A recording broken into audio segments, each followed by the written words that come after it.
Lupe, don't go anywhere. Sit your ass down in the chair. Yes, ma'am. Talk to me about spare parts.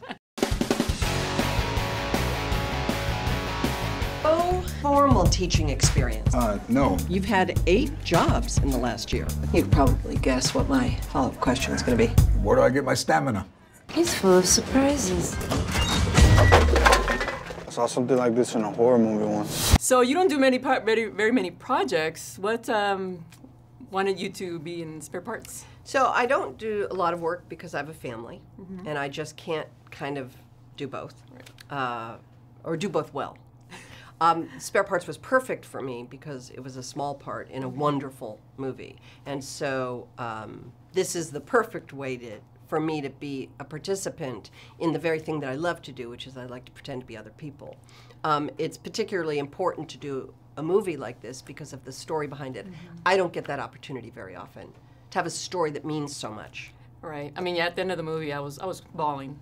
I mean, such an inspirational story. It's nothing you've really seen before. You've seen plenty of inspirational stories, but not like this. You've not seen a story like this. And at a time in this country where immigration reform is being discussed, and it's very controversial, and it's crucial that we have a new Congress, we have a president who's basically going it alone.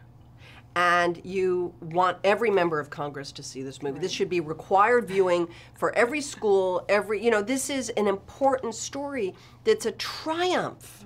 It's a triumph of both the system and the support for the system. And I mean that because Dick Durbin, who's the senator who rescues this boy who triumphs, is sent back to Mexico because of his status. And Dick Durbin recognizes the importance of this young man, and this young man not only comes back here, but he ends up going and serving for the United States, 2 tours. You know, this is the story of tremendous possibility.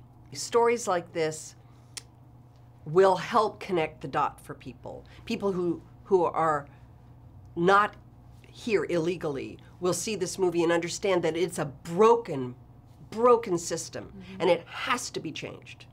And maybe then they'll raise their voices up, call their local representatives, and start the dialogue, and kind of give President Obama some support against this new Congress. And maybe the new Congress will wake up in the beauty of this new year and realize that they can make change. It doesn't have to be a partisan divide. It can actually be a bipartisan support for these young people. Right, fingers crossed.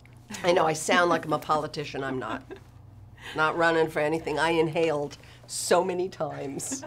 And have you worked before with George Lopez? Did you know him? No, I knew him a little. A friend of mine used to produce his TV show, so I actually had very peripheral contact with George. But what I know about George is exactly why he needed to become as integral to this movie. Because his exposure, his generosity, his warmth, his big heart, his humor is all going to carry this movie along. And you couldn't have a better representative to be the kind of head of this movie than George Lopez. The part's small, but I'm very happy with her. I wanted it to be, I wanted to represent the school administrator in the way that I wanted to be a police officer when I was young.